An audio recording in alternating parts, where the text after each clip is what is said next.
आज हम लोग पढ़ेंगे अधिगम के गौड़ नियम। इससे पहले वाले वीडियो में हमने आपको बताए थे कौन से नियम, मुख्य नियम। तो एक बार पुनः हम उसको दोहरा लें। सीखने के नियमों का वर्गीकरण किसने किया है? थार्नडाइक महोदय ने किया है। सीखने के नियम किसने दिए हैं? थार्नडाइक ने दिए। और जो पुस्तक थी उनकी एजुकेशन साइकोलॉजी, उसमें सीखने के नियमों का वर्णन किया गया है। और सीखने के नियमों का वर्गीकरण दो प्रकार से किया था। इससे पहले वाला वीडियो अगर आपने नहीं देखा है तो एक बार जरूर देख लें, वहां पर बहुत विस्तृत समझाया गया है। सीखने के नियमों को थार्नडाइक ने दो भागों में बांटा है, सीखने के मुख्य नियम और सीखने के गौड़ नियम। मुख्य नियमों की संख्या कितनी बताई? 3 बताई। और गौड़ नियम कितने हैं? 5 हैं। तो 3 नियम जो मुख्य नियम है वो हम पढ़ चुके हैं। आज हम लोग पढ़ेंगे सीखने के गौड़ नियम। तो देखिए, सीखने के गौड़ नियमों की संख्या कितनी है? 5 है। अगर आपको पूछ जाए संख्या सीधे सीधे तो 5 है। पहला है बहु अनुक्रिया का नियम, दूसरा है मानसिक स्थिति अथवा मनोवृत्ति का नियम, तीसरा है तत्वों की पूर्व समर्थता का नियम, और इसी नियम को हम कहते हैं आंशिक क्रिया का नियम। चौथा नियम है सादृश्यता द्वारा अनुक्रिया का नियम, और इसे हम कहते हैं आत्मीकरण का नियम। और 5वां जो नियम है वह है सहचर्य परिवर्तन का नियम।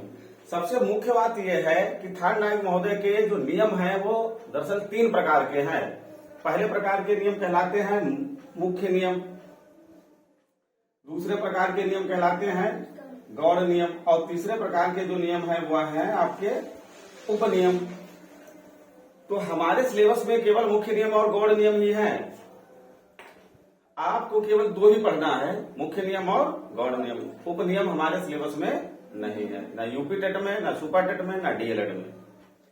और लगभग सभी परीक्षाओं में यूपी टेट, सी टेट जो भी परीक्षा होती है 2 ही प्रकार के नियम आपके पूछे जाते हैं। तो यहां से प्रश्न बहुत बार जूनियर के सुपर टेट में पूछा गया है, कई बार पूछ लिया जाता है यहाँ से प्रश्न। जूनियर का ये बहुत फेवरेट प्रश्न है जूनियर टेट का। सीखने के गौड़ नियमों में, थार्नडाइक के सीखने के गौड़ नियमों में कौन सा नियम सम्मिलित नहीं है? 3 नियम तो इसमें से देगा और चौथा नियम वो दे देता है उपनियम का। तो आपको ये 5 नियम ही ध्यान रखने हैं।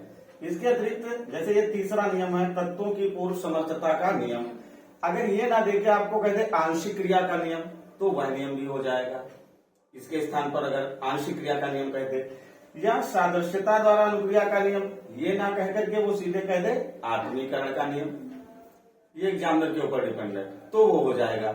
लेकिन आपको ये जो नाम 5 और प्लस ये 2, 7 नाम यही याद रखने हैं, यही नियम है। इसके अतिरिक्त कोई भी नियम नहीं है। तो अब हम इन नियमों को एक एक करके पढ़ेंगे। तो आप पहला लिखिए बहु अनुक्रिया का नियम।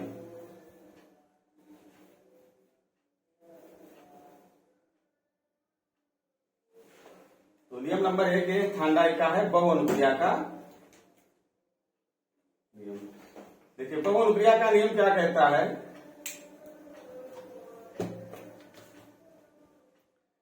देखो, पहले तो शब्द देखो क्या लिखा है, बहु अनुक्रिया।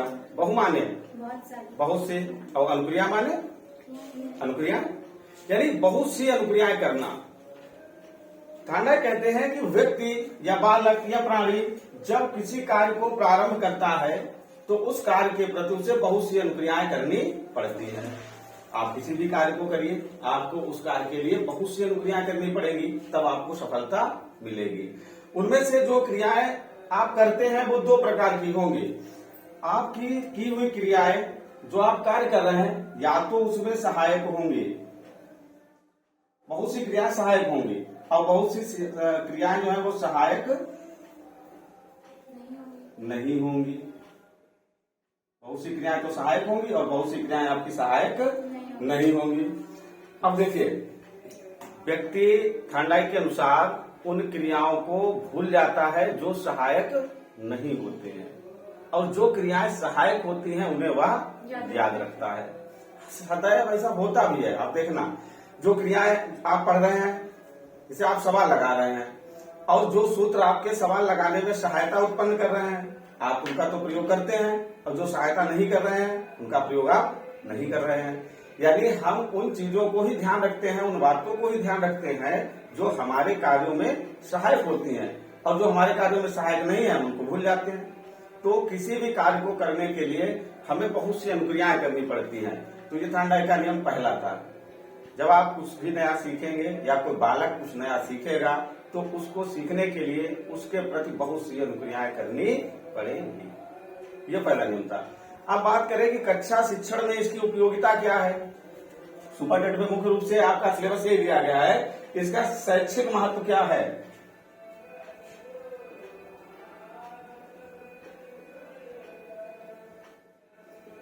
अगर हम इस नियम का शैक्षिक महत्व देखें तो इस नियम का शैक्षिक महत्व यही है कि बालकों को करके सीखने के लिए प्रेरित करना चाहिए। करके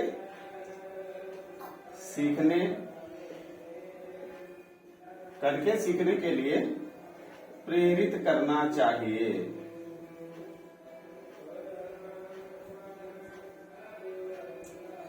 यानी बालक वे कार्य बहुत जल्दी सीखता है जो बालक करके सीखता है, और यही नियम है पहला बहुअनुक्रिया का नियम।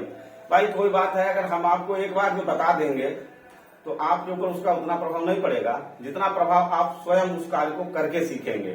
तो ये पहला नियम था, और इसका शैक्षिक महत्व केवल इतना है कि बालकों को, एक शिक्षक को ये चाहिए कि बालकों को करके सीखने के पर्याप्त अवसर कक्षा कक्ष में उपलब्ध कराए और उसको बताए कि करके ही सीखना चाहिए। तो यह हमारा पहला नियम था। दूसरा नियम,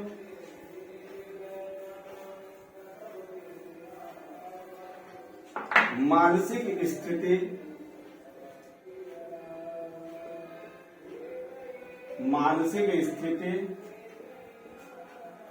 अथवा मनोवृत्ति का नियम।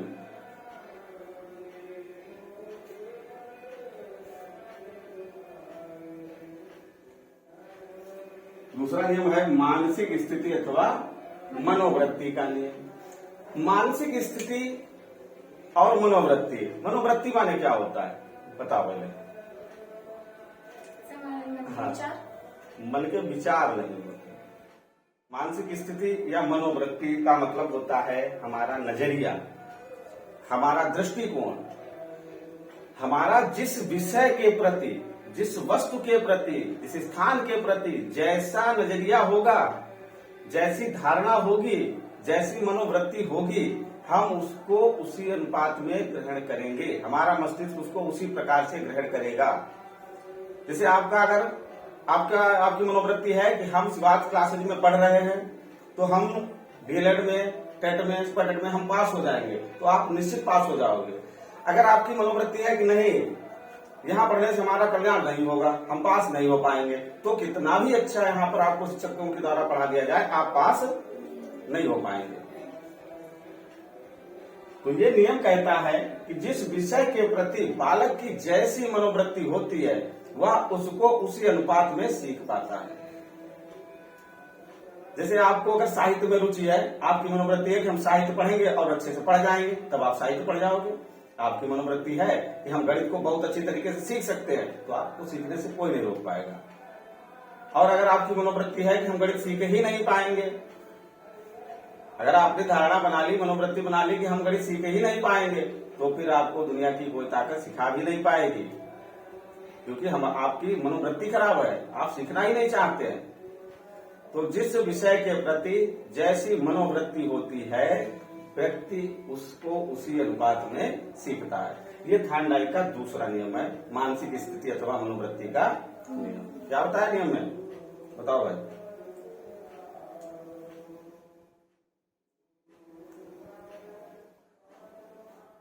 हमारी मनोवृत्ति या हमारा नजरिया, हमारा दृष्टिकोण जिस विषय के प्रति जैसा होगा हम उसको उसी अनुपात में सीख पाएंगे, ये नियम है। लिखते हैं क्या, जिस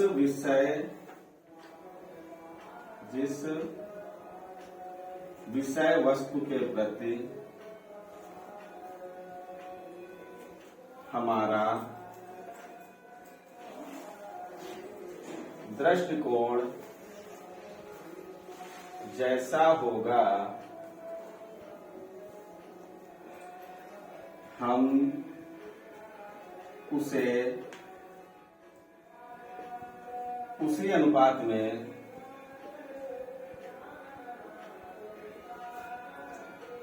सीख पाएंगे। हम उसको उसी अनुपात में सीख पाएंगे। अगर हम बात करें इस नियम के शैक्षिक महत्व की, इसका शैक्षिक महत्व क्या है? इस नियम का शैक्षिक महत्व क्या है? उस नियम का शैक्षिक महत्व यह है कि शिक्षण कार्य करते समय एक अध्यापक को कक्ष का वातावरण सदैव विद्यार्थियों के अनुकूल बनाना चाहिए, क्योंकि अच्छे वातावरण का भी बहुत प्रभाव पड़ता है। अगर आपने डरावना वातावरण बना दिया तो बालक की मानसिक स्थिति क्या होगी? डरावनी हो जाएगी। हम इन अध्यापक या जो भी सर हैं हम इन सबसे नहीं पढ़ पाएंगे, वो अपने में सोचने लगेगा। और जब वातावरण अच्छा होगा तो बालक उस विषय वस्तु को आसानी से सीख जाएगा और वह रुचि भी लेगा सीखने में। तो सबसे जरूरी है कि कक्ष का वातावरण बालक के अनुकूल बनाना चाहिए, डरावना वातावरण नहीं, भय नहीं होना चाहिए। तो ये दूसरा नियम था। आइए चर्चा करें तीसरे नियम की।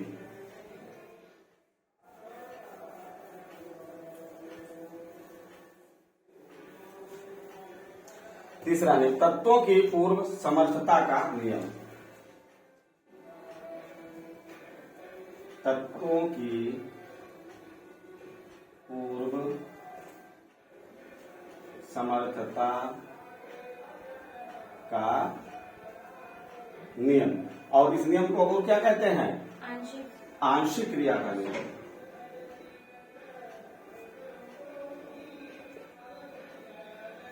आंशिक क्रिया का नियम। आंशिक क्रिया का नियम भी इसी नियम को कहा जाता है। आंशिक माने छोटा, आंशिक आंशिक आंशिक है यानी कम। आंशिक का मतलब क्या? कम। तो यह आंशिक क्रिया का नियम या तत्वों की पूर्व समर्थता का नियम। इस नियम में क्या है? शिक्षण कार्य करते समय जो अधिगमी होता है, जो लर्नर होता है, अधिगम करता जिसे कहते हैं। बीएड में पहले जो पेपर चलता था वो शिक्षा मनोविज्ञान के नाम से नहीं था, उसका नाम ही था अधिगम कर्ता का विकास एवं शिक्षण अधिगम प्रक्रिया, ये नाम था जो चलता था आपका पेपर, सेकंड पेपर होता था। तो इसमें क्या है? अधिगमी संपूर्ण परिस्थिति की प्रतिक्रिया नहीं करता है, कुछ चुने हुए विशेष अंशों के प्रति वह क्रिया करता है, इसलिए इसका नाम क्या है? आंशिक क्रिया का नियम।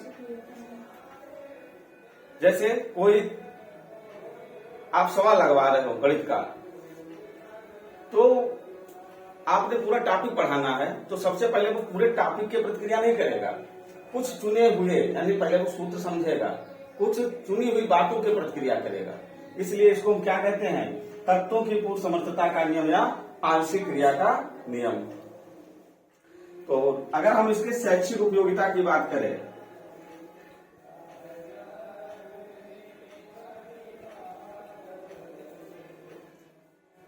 अगर हम इस नियम के शैक्षिक उपयोगिता की बात करें तो क्या होगी कि जो विषय वस्तु है,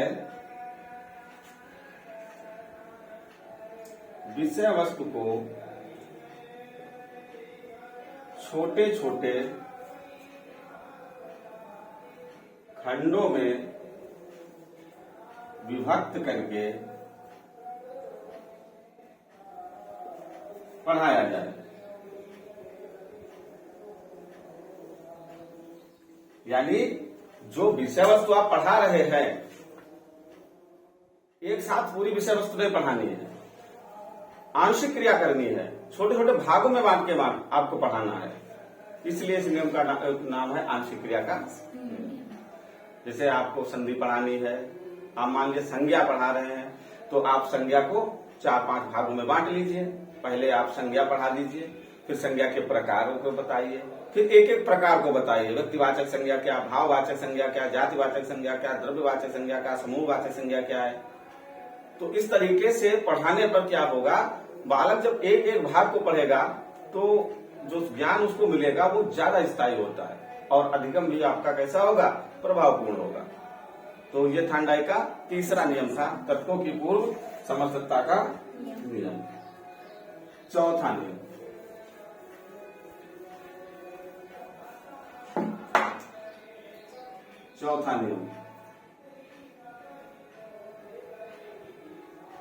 सादृश्यता द्वारा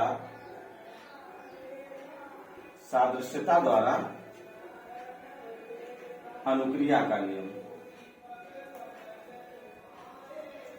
सादृश्यता द्वारा अनुक्रिया का नियम। और इसका एक नाम और भी है, क्या है? आत्मीकरण का नियम।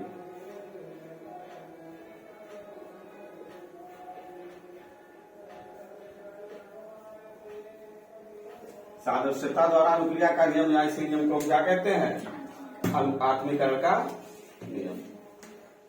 ये नियम बताता है हमें सादृश्यता का मतलब क्या है? सदृश्य। सादृश्य सदृश्य, उसके जैसा। यानी जब आप किसी को नया ज्ञान प्रदान कर रहे हैं तो अधिगमी सदैव पूर्वानुसार ही क्रिया करेगा, जैसा उसको पहले से विदित है, जैसा उसको पहले से पता है। जैसे आप कोई सवाल लगवा रहे हो, आपने कोई सवाल लगवाया, जैसे मान लिया हमने कहा 100 रुपए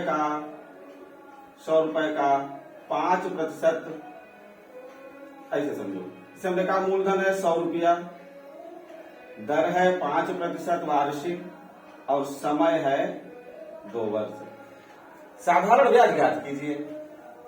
और हम यहां लगवा रहे हैं आपको सूत्र से, मूलधन गुणे दर गुणे समय बटा 100, इस सूत्र से लगवा रहे हैं।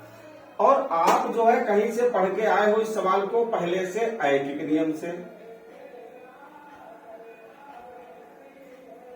आप इसको लगाना जानते हो ऐकिक नियम से। तो जब हम ये सवाल आपको बोलेंगे तो सबसे पहले आपके दिमाग में वही नियम आएगा। यहां आपने पढ़ जरूर रखा है, लेकिन आप सदैव पूर्वानुसार ही क्रिया करेंगे। आपके दिमाग में सबसे पहले वही नियम आएगा, क्योंकि वो आप पहले से सीख चुके हैं। सादृश्यता द्वारा अनुक्रिया का नियम। और जैसे अगर हम इसके शैक्षिक महत्व की बात करें,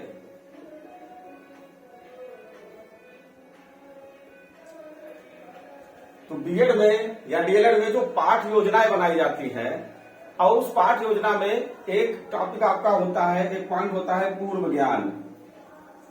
पूर्व ज्ञान, बालकों को सदैव पूर्व ज्ञान के आधार पर ही शिक्षा देनी चाहिए। पूर्व ज्ञान को नवीन ज्ञान में संबंध स्थापित करके शिक्षा देनी चाहिए। या सबसे पहले जब आप प्रस्तावना प्रश्न निकलवाते हो, निकलवाए कभी टीचिंग की है, तो जो प्रस्तावना प्रश्न होती है, जो आपने फाइल बनाई होगी पाठ्य योजना की, तो पाठ्य योजना में जो प्रस्तावना प्रश्न होते हैं वो इसी आधार पर होते हैं कि बालक का पूर्व ज्ञान कैसा है, और फिर पूर्व ज्ञान के आधार पर बालक को नवीन ज्ञान प्रदान किया जाता है। तो ये शैक्षिक महत्व इसका यही है कि बालकों को पूर्व ज्ञान के आधार पर,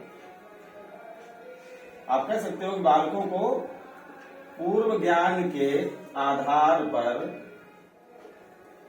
नवीन ज्ञान प्रदान कराना, नवीन ज्ञान प्रदान करना, यह है सादृश्यता द्वारा अनुक्रिया का नियम। यानी बालक जो पहले पढ़ चुका है, पहले आप उसको चेक करिए और उसी आधार पर फिर नया ज्ञान आप उसको देने का प्रयास करिए। तो पूर्व ज्ञान के आधार पर नवीन ज्ञान प्रदान कराना, ये हो गया सादृश्यता द्वारा अनुक्रिया का नियम। तो क्या सीखा इसमें कि जो बालक नियम या जो अनुभव, जो व्यवहार कुछ भी हो पहले सीखा होता है, जब उसको बाद में कुछ उसी तरीके से सिखाया जाता है तो वह पहले के जो सीखा है उसी के अनुसार क्रिया करेगा। तो ये 4 नियम हो गए। अब है अंतिम नियम और 5वां नियम।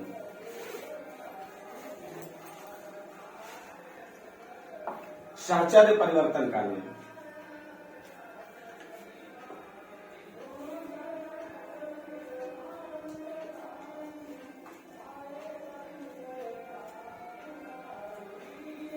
साहचर्य परिवर्तन का नियम। अब देखिए कि एक परिस्थिति में प्राप्त किया गया ज्ञान, व्यवहार या अनुभव को दूसरी परिस्थिति में जब आप दोहराते हैं तो आप पहली वाली परिस्थिति के अनुसार ही अनुभव करते हैं। यानी एक परिस्थिति में जब आप कोई ज्ञान, कोई व्यवहार, कोई क्रियाकलाप सीखे होते हैं, तो जब वैसी ही परिस्थितियां आपके सामने आ जाती हैं तो आप पुरानी वाली परिस्थिति को दोहराते हो। जैसे अगर किसी माता का कोई बेटा है, अगर हम उदाहरण की बात करें इसका, तो अगर किसी माँ का कोई बेटा है, माँ का कोई बेटा है और वह बाहर, मान लिया वो फौज में नौकरी कर रहा है, फौज में चला गया, लड़ाई हो रही है, माता बहुत परेशान है, और तो माता का उस समय क्या सिस्टम होगा कि वह उसके चित्र को भी देखकर उसी प्रकार से बातें करेगी जैसे वो उसके सामने वो प्रत्यक्ष होकर। होता है ऐसा, व्यवहार में भी होता है। जब कोई हमारा अपना बाहर चला जाता है या अपना हमसे दूर हो जाता है तो हम उसकी फोटो के साथ में भी उसी प्रकार का व्यवहार करते हैं, उसी प्रकार से हम बात करते हैं। तो ये होता है आपका कौन सा नियम? साहचर्य परिवर्तन का नियम होता है। यानी दूसरी परिस्थिति में उसी परिस्थिति को दोहराना। परिस्थितियां दूसरी हैं, बात बालक नहीं है उसका यहाँ पर, लेकिन वो दोहरा रही है, उसकी फोटो से माता बात कर रही है। ये होता है साहचर्य परिवर्तन का नियम। अगर हम इसके शैक्षिक महत्व की बात करें, ये सुपर टेट के लिए बहुत महत्वपूर्ण है। शैक्षिक महत्व, इसके शैक्षिक महत्व क्या है? कहीं से भी कोई भी प्रश्न आ सकता है, तो हर प्रकार की परिस्थिति के लिए आप लोग भी तैयार रहिए कि प्रश्न कैसा बनेगा। और रटने का प्रयास मत करिए। जब आप रटेंगे तो प्रश्न नहीं कर पाएंगे। रटने पर केवल इतना हो पाएगा कि निम्नलिखित में से कौन सा गौण नियमों में सम्मिलित नहीं है। आपने रटे आप बता दोगे, और जरा सा घुमा के